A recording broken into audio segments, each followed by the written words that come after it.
ओम क्लीम कृष्णाय नमः। नमस्कार दोस्तों, आपके अपने चैनल प्योरिटी ऑफ लाइफ में मैं नीलम शुक्ला आपका बहुत बहुत स्वागत करती हूँ। दोस्तों, आज की वीडियो में मैं आपसे बात करने वाली हूँ संध्या दीपक के बारे में। दोस्तों, बहुत समय से आप लोगों के प्रश्न आ रहे हैं कि शाम की पूजा का सही समय क्या होता है, शाम को दीपक कब जलाना चाहिए और दीपक जलाते समय किस नियम का पालन करना चाहिए। अगर हम शाम को दीपक जलाते हैं तो क्या हमें स्नान करना आवश्यक है, मतलब शाम की पूजा बिना स्नान किए कर सकते हैं या नहीं कर सकते हैं, और शाम को घर में कितने दीपक प्रज्वलित करने चाहिए, कहाँ कहाँ दीपक प्रज्वलित करना चाहिए, दीपक जलाने का मंत्र क्या होता है, घर की परेशानियों को दूर करने के लिए और किसी विशेष मनोकामना को पूर्ण करने के लिए दीपक किस प्रकार से प्रज्वलित करना चाहिए। तो आज की जो वीडियो है पूरी तरह से संध्या वंदन पर आधारित है। शाम के समय जो आप संध्या वंदन करते हैं, पूजा आराधना करते हैं, दीप प्रज्वलित करते हैं, वो किस प्रकार से आपको करना है, किस नियम का पालन करना है। मतलब आज की वीडियो पूरी तरह से आपके प्रश्नों पर आधारित है, जिनका उत्तर मैं आपको शास्त्रों के अनुसार देने का पूरा प्रयास करूंगी। तो वीडियो को पूरा जरूर देखिए और अगर आपको आज की वीडियो अच्छी लगे तो इसे लाइक भी जरूर कीजिए, क्योंकि आपके लाइक्स, आपके कमेंट्स मेरे लिए बहुत महत्वपूर्ण होते हैं। ये एकमात्र जरिया है जिनसे मुझे पता चलता है कि आपको ये वीडियो अच्छी लगती है और आपके लिए ये वीडियो उपयोगी है। तो अगर वीडियो अच्छी लगती है तो लाइक तो जरूर ही किया करें। इसके साथ ही कमेंट बॉक्स में माता रानी के नाम का जयकारा भी जरूर लगाएं, इससे आपको सकारात्मक ऊर्जा की प्राप्ति होती है। और अगर आपका कोई भी सुझाव हो, कोई भी प्रश्न हो या कोई विशेष वीडियो देखना चाहते हैं तो उसके लिए भी कमेंट बॉक्स में ज़रूर लिखें। और हाँ, चैनल पर पहली बार आए हैं, अगर अभी तक आपने चैनल को सब्सक्राइब नहीं किया है तो आज की वीडियो अगर आपको अच्छी लगे तो चैनल को सब्सक्राइब ज़रूर कर लीजिए और बेल बटन को भी प्रेस कर लीजिए। तो इससे ये होगा कि इस चैनल पर जो नई वीडियो अपलोड होंगी उनकी नोटिफिकेशन आपको सही समय पर प्राप्त होगी। तो सबसे पहले बात करते हैं कि संध्या दीपक प्रज्वलित करने से पहले, मतलब शाम को पूजा करने से पहले क्या स्नान करना आवश्यक है। देखिए, शास्त्रों के अनुसार पूजा में शुद्धता आवश्यक होती है। तो जब हम सुबह पूजा करते हैं तब तो स्नान करना अत्यंत आवश्यक होता है। सुबह बिना स्नान किए पूजा नहीं करना चाहिए। लेकिन शाम की पूजा आप हाथ पांव मुंह धोकर भी कर सकते हैं, जरूरी नहीं है आप स्नान करें। अब देखिए, आप चाहें तो वस्त्र भी बदल सकते हैं या फिर आप सिर्फ हाथ पांव मुंह धोकर कुल्ला करके भी पूजा कर सकते हैं। अब देखिए, जैसे कि आपको शाम के समय पूजा करनी है तो दिन में भी आप शुद्धता का ध्यान रखें। जैसे कि आप जब भी टॉयलेट जाते हैं, बाथरूम जाते हैं, तब उस समय शुद्धिकरण जरूर कीजिए। कुल्ला जरूर करना चाहिए हर बार जब आप बाथरूम जाते हैं। तो अगर आप दिन भर शुद्धिकरण का ध्यान रखते हैं तो शाम के समय बिना स्नान किए भी सिर्फ हाथ पांव मुंह धोकर भी पूजा कर सकते हैं। और चाहे तो स्नान भी कर सकते हैं, जैसे कि गर्मियों के दिन है तो शाम के समय भी आप स्नान करके पूजा कर सकते हैं। तो बहुत सारी चीजें आप स्वयं भी अपने विवेक से निर्धारित कर सकते हैं। और अगला प्रश्न है आपका कि शाम की पूजा में दीपक किस समय जलाना चाहिए। तो देखिए, शाम को जो पूजा का समय होता है वो गोधूली वेला का समय होता है, प्रदोष काल का समय होता है। मतलब जिस समय सूर्य अस्त हो रहे होते हैं उस समय हमारे घर में दीपक प्रज्वलित हो जाना चाहिए। अब जैसे कि आप लोगों के प्रश्न आते हैं कि कितने बजे दीपक जलाना चाहिए शाम को। तो देखिए, शाम को सूर्यास्त का समय हर मौसम में अलग अलग होता है। कभी जैसे कि सर्दियां चल रही होती हैं तो 4:30-5 बजे भी सूर्यास्त हो जाता है, 5:30 बजे तक सूर्यास्त हो जाता है। और अभी जैसे गर्मियों का मौसम है तो 6:30 बजे, 7 बजे ऐसे ही सूर्यास्त का समय होता है। कई बार 7:30 भी बज जाते हैं गर्मियों में। तो प्रत्येक मौसम में सूर्यास्त का समय अलग होता है, इसलिए एक सही समय बताना कि इसी समय आप दीप प्रज्वलित करें ये तो बहुत मुश्किल होगा और ये ठीक भी नहीं होगा। एक ही समय पर हर बार हम दीप प्रज्वलित नहीं कर पाएंगे, इसलिए संध्या काल का ध्यान रखिए। जब संध्या काल का समय होता है, मतलब जब सूर्यास्त हो रहा होता है, उस समय आप अपने घर में दीपक प्रज्वलित कर दीजिए। और अब बात करते हैं कि कितने दीपक आपको अपने घर में प्रज्वलित करने चाहिए प्रतिदिन।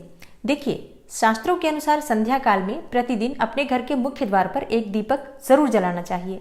इससे क्या होता है, देखिए, शास्त्रों के अनुसार शाम के समय संध्या काल में लक्ष्मी माता और उनकी बहन दरिद्रता दोनों ही भ्रमण पर निकलती हैं। तो जिस घर के मुख्य द्वार पर दीपक प्रज्वलित होता है उस घर में माँ लक्ष्मी प्रवेश कर जाती हैं, और जिस घर के मुख्य द्वार पर दीपक नहीं जल रहा होता है उस घर में दरिद्रता प्रवेश कर जाती है। तो इसलिए माँ लक्ष्मी का प्रवेश आपके घर में हो, इसके लिए घर के मुख्य द्वार पर एक दीपक जरूर प्रज्वलित करना चाहिए। और हाँ, घर के मुख्य द्वार पर जो दीप प्रज्वलित किया जाता है संध्या काल में, इसके बहुत सारे फायदे शास्त्रों में बताए गए हैं। शास्त्रों के अनुसार संध्या काल में जिस घर के मुख्य द्वार पर दीप प्रज्वलित होता है उस घर में किसी भी प्रकार की नकारात्मक ऊर्जा प्रवेश नहीं करती है। कोई भी वास्तु दोष आपके घर में हो, अगर आप मुख्य द्वार पर दीप प्रज्वलित करते हैं तो समस्त प्रकार के वास्तु दोष से मुक्ति मिल जाती है। और अगर आपके घर में पितृदोष है जिसकी वजह से परेशानियां आपके घर में बनी हुई हैं, तो घर के मुख्य द्वार पर जो हम दीप प्रज्वलित करते हैं, इससे घर का पितृदोष भी समाप्त हो जाता है। और इसके अलावा घर में किसी भी प्रकार की अशांति रहती हो या फिर आपके घर में बीमारियां बहुत रहती हैं, कलह क्लेश रहता है, आर्थिक तंगी रहती है, तो घर के मुख्य द्वार पर हम दीप प्रज्वलित करते हैं तो समस्त प्रकार की परेशानियों से, दुखों से आपको मुक्ति मिल जाती है। इसलिए घर के मुख्य द्वार पर दीप प्रज्वलित करना अत्यंत आवश्यक होता है। तो शास्त्रों के अनुसार घर के मुख्य द्वार पर एक दीपक अवश्य ही होना चाहिए। और बात करें दूसरे दीपक की, तो दूसरा दीपक आपको अपने घर की तुलसी के पास प्रज्वलित करना चाहिए।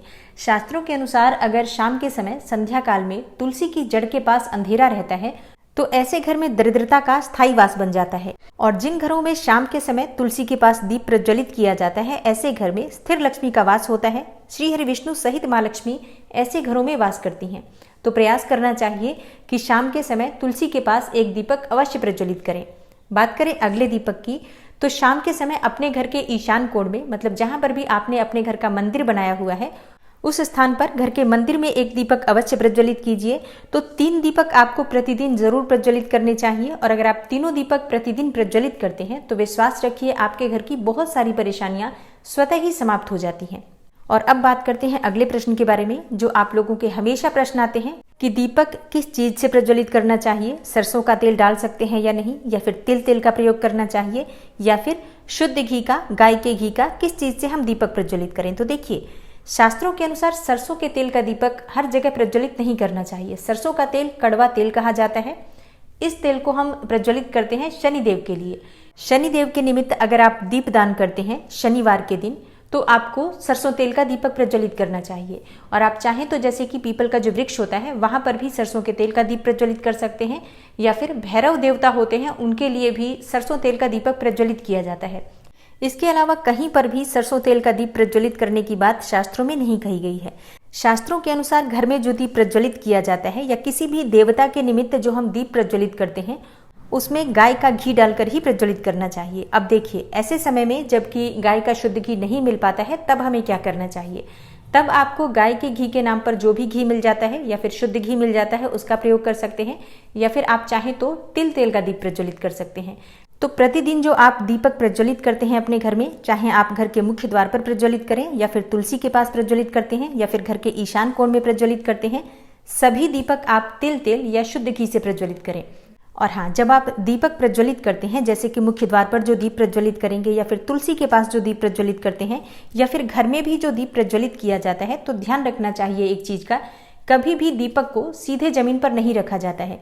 तो दीपक रखते समय प्रतिदिन दीपक के नीचे थोड़ा सा आप चाहें तो चावल रख सकते हैं या फिर आप चाहें तो थोड़े से पुष्प रख सकते हैं। और हाँ, अगर आप दीपक के नीचे चावल रखते हैं तो इस बात का आपको ध्यान रखना है कि अखंडित चावल होने चाहिए, क्योंकि ऐसा माना जाता है कि अगर टूटे हुए चावलों का प्रयोग हम पूजा में करते हैं किसी भी प्रकार से, चाहे दीपक के नीचे रखकर करते हैं या फिर अक्षत के स्वरूप में करते हैं, तो इससे घर में दरिद्रता आती है। इसलिए अखंडित चावल होने चाहिए अगर आप दीपक के नीचे रखते हैं तो। और जैसे कि कई लोगों के प्रश्न आते हैं कि प्रतिदिन जो दीपक के नीचे हम चावल रखेंगे तो उस चावल का अगले दिन क्या करना चाहिए, तो अगले दिन वो चावल उठाकर आप पक्षियों को डाल दीजिए, पक्षी उसे खा जाते हैं। और घर में जो आप ईशान कोण में दीप प्रज्वलित करते हैं, मतलब घर के मंदिर में जो दीपक प्रज्वलित किया जाता है, उस दीपक को आप किसी पात्र में भी रख सकते हैं। जैसे कि एक छोटी सी प्लेट ले लीजिए, उसी प्लेट में दीपक रख दीजिए और उस दीपक को हम प्रज्वलित करते हैं, मतलब घर के मंदिर में जो दीपक प्रज्वलित करेंगे वो आप किसी पात्र में भी रख सकते हैं, लेकिन सीधे जमीन पर आपको कोई भी दीपक नहीं रखना है, इस बात का ध्यान रखिए। और आपका अगला प्रश्न है कि शाम की पूजा करते समय किस मंत्र का जप करना चाहिए, दीप प्रज्वलित करते समय दीप जलाने का मंत्र क्या होता है। तो देखिए, दीप जलाने का मंत्र मैं आपको बता देती हूँ, आप अगर जप सकते हैं तो जरूर जपिए, लेकिन अगर आप ये मंत्र नहीं भी जप पाते हैं तब भी शाम के समय जब आप दीपक प्रज्वलित करते हैं उस समय आप किसी भी मंत्र का जप कर सकते हैं। जैसे कि आप चाहें तो माता रानी के किसी मंत्र का जप कर सकते हैं, आपके कोई इष्ट देवता हो तो उनके मंत्रों का भी जप कर सकते हैं, दुर्गा चालीसा का, हनुमान चालीसा का पाठ करते हुए भी आप दीप प्रज्वलित कर सकते हैं। मतलब देखिए, जरूरी नहीं है कि आप दीपक जलाने वाला मंत्र ही पढ़ेंगे, किसी भी मंत्र को पढ़कर आप दीप प्रज्वलित कर सकते हैं, संध्या वंदन कर सकते हैं। क्योंकि देखिए, शास्त्रों में कहा गया है कि मौन रहकर कभी भी पूजा नहीं करनी चाहिए। जो भी शुभ कर्म होते हैं वो मंत्रोच्चारण के साथ ही संपूर्ण किए जाते हैं, इसलिए मंत्रोच्चारण आवश्यक है। कोई भी मंत्र जपते हुए आप पूजा कर सकते हैं, संध्या वंदन कर सकते हैं, लेकिन दीपक जलाने का जो शास्त्रों के अनुसार मंत्र है वो मैं आपको स्क्रीन पर भी दे दूंगी और पढ़ के बता देती हूँ। मंत्र है शुभम करोति कल्याणम आरोग्यम धन संपदा शत्रु बुद्धि विनाशाय दीपिकाय नमोस्तुते। दीपो ज्योति परम ब्रह्म दीपो ज्योतिर्जनार्दन दीपो हरतु मे पापम संध्या दीपम नमोस्तुते। इस मंत्र का जप दीपक प्रज्वलित करते समय करने से कहा जाता है कि सभी प्रकार के पापों से मुक्ति मिल जाती है और दीप देवता जो होते हैं वो हमारे जीवन में प्रकाश करते हैं। तो बहुत आसान है ये मंत्र, अगर आप लोग नियमित पढ़ेंगे तो निश्चित ही आपको याद हो जाएगा और दीपक प्रज्वलित करते समय आप बिना देखे भी पढ़ पाएंगे। और अभी आप चाहें तो इसे किसी कागज पर लिख कर रख सकते हैं और घर के मंदिर में ही रख दीजिए जहां पर आपको दीपक प्रज्वलित करना है। तो जब आप दीप जलाएंगे तब आप इस मंत्र को देख कर पढ़ सकते हैं और कुछ दिनों में तो याद हो ही जाता है। तो ये है आज की वीडियो जिसमें शाम की पूजा से संबंधित, शाम को दीपदान से संबंधित संपूर्ण जानकारी मैंने आपको शेयर की है। उम्मीद करती हूँ वीडियो आपके लिए उपयोगी होगी। इसके अलावा भी अगर आपका कोई प्रश्न हो तो कमेंट बॉक्स में ज़रूर लिखें और ये वीडियो आपको कैसी लगी कमेंट बॉक्स में लिखकर ज़रूर बताएं। मिलती हूँ मैं आपसे अगली वीडियो में, तब तक के लिए नमस्कार।